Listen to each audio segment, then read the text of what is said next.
In 1991, Sega released Streets of Rage for the Sega Mega Drive/Genesis, does what Nintendo, to compete with other beat-em-ups like Double Dragon and Final Fight, which became one of the best games on the system. But after two sequels on the same platform, Core Design, who made the original Tomb Raider, pitched an idea to Sega for a Saturn sequel. But it would turn down and would rebranded as a different game known as Fighting Force for the PS1, PC, and N64. Now Dotemu, Lizard Cube, and Grand Crush Games have revived the franchise with the fourth game on PC, PS4, Xbox One, and Nintendo Switch after their successful remake of Wonder Boy 3. But will the new things make you return or enter, if you are new, to a series that Sega had left behind throughout the years? Welcome to the HUD everyone, I'm Zacharoni, and today I'll be a waiter who will be going through some of the features the game has to offer. So without further ado, please be seated, and here are the toppings on Streets of Rage 4.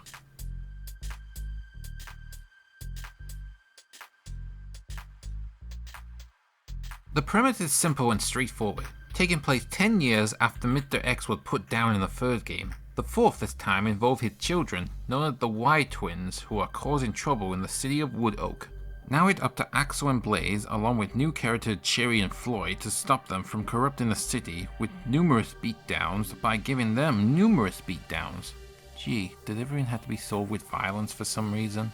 Anyway, Streets of Rage 4 is a beat-em-up where you are presented with stages that require you to defeat a certain number of enemies that are blocking your path, and each stage ends with a boss fight that has big health bars displayed at the bottom of the screen.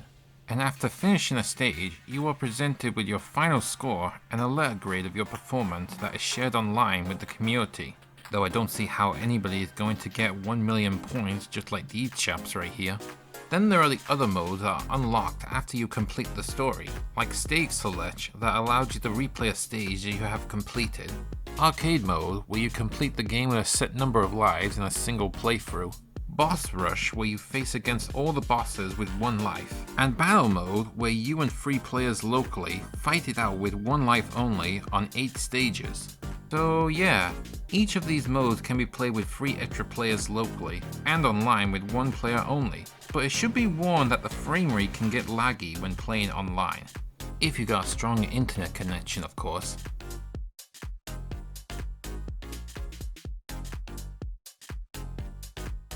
From the bright lights of Wood Oak City to the 90s style characters, the game presents itself with hand-drawn environments and sprite-made characters that runs at 60 frames per second with loading times lasting around 5 seconds. The soundtrack that features nightclub music and a bit of jazz are composed by Olivier Delarius, who also got help from the original composer, Yuzo and Matahiro. Plus, the game featured cutscenes that are just drawings that present itself like a comic book, with subtitles at the bottom, and you have the option to skip them.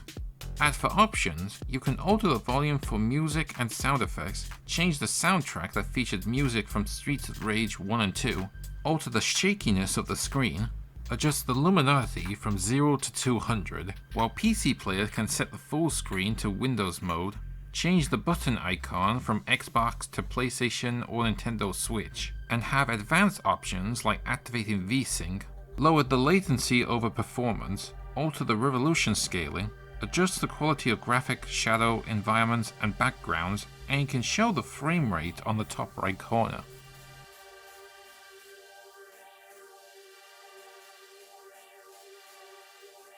The game comes with 4 characters that play differently to one another, like Axel and Blaze who are well-rounded, Cherry is weaker but can run faster, while Floyd is slower but has more power, thanks to his robotic biceps he was augmented with. But as you keep playing, the points you get in each playthrough is added to an experience meter that unlocks retro characters from previous Streets of Rage games.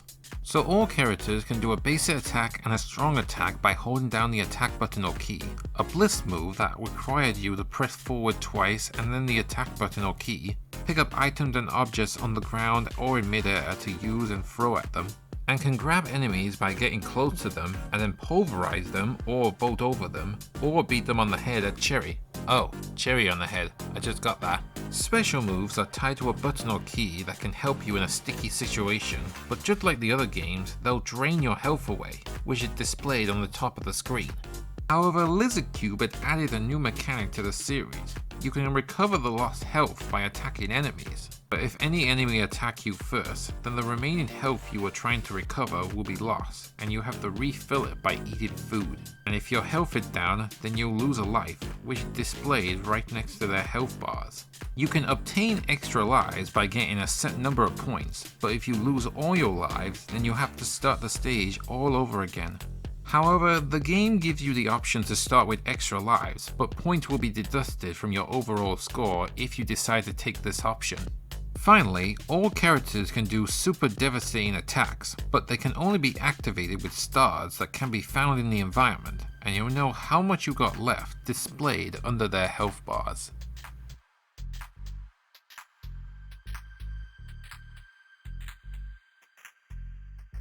Streets of Rage 4 will cost you £22.49 on Steam that requires 10GB of storage, and a Nintendo Switch that requires 3.2GB of storage, while the Xbox One will cost you £20.99 that requires 4.5GB of storage, and on PS4 will cost you £19.99 that requires 5.4GB of storage, that comes with 37 achievements and trophies with a Platinum as well.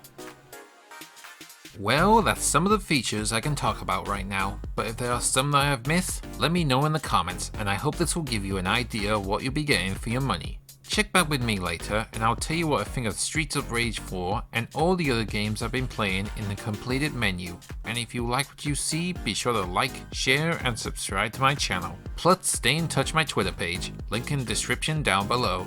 But until then, I'm Zacharoni. Enjoy your pizza, remember to wash your hands, and I'll see you next time.